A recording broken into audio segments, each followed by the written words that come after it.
যিটো ঘটনা এই ঘটনাটো খুব চিন্তাজনক আৰু দিন যিমানে বাঢ়ি গৈছে মানুহৰ চিন্তাও সিমানে বাঢ়িছে আৰু আমাৰ যিটো প্ৰভাৱিত অঞ্চল এইও বাঢ়ি যোৱাৰো সম্ভাৱনা আছে।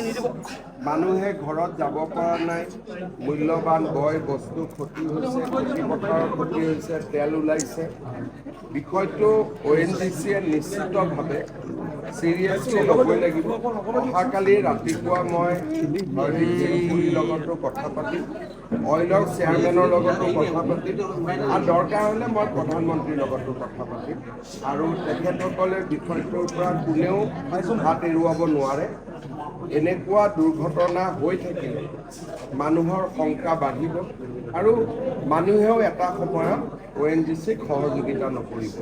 সেইকাৰণে গোটেই বিষয়টোৰ ওপৰত মই নিজে আহিছোঁ, মই নিজে ৰাইজৰ লগত কথা পাতিছোঁ, ৰাইজৰ দুখৰ বুজ লৈছোঁ আৰু অহাকালিৰ পৰা মই চেষ্টা কৰিম আৰু আপোনালোককো সময়ে সময়ে আমি জনাই থাকিম যি ধৰণে ONGCয়ে ব্যৱস্থা লৈছে বা ল'ব খুজিছে। স্থানীয় বিধায়ক আমাৰ মন্ত্ৰী বিমল বৰাকো মই দায়িত্ব দিম, তেওঁ যাতে ইয়াত আহি থাকে, ৰণোজ পেগু ইয়াত আহি থাকিব।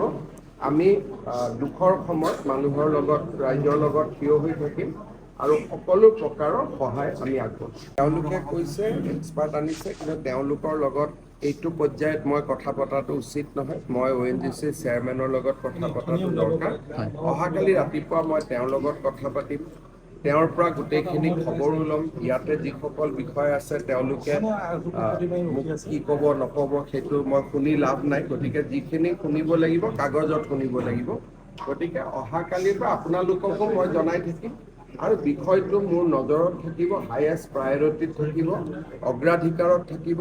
দুখৰ সময়ত ৰাইজৰ লগত আমি থিয় হৈ থাকিম।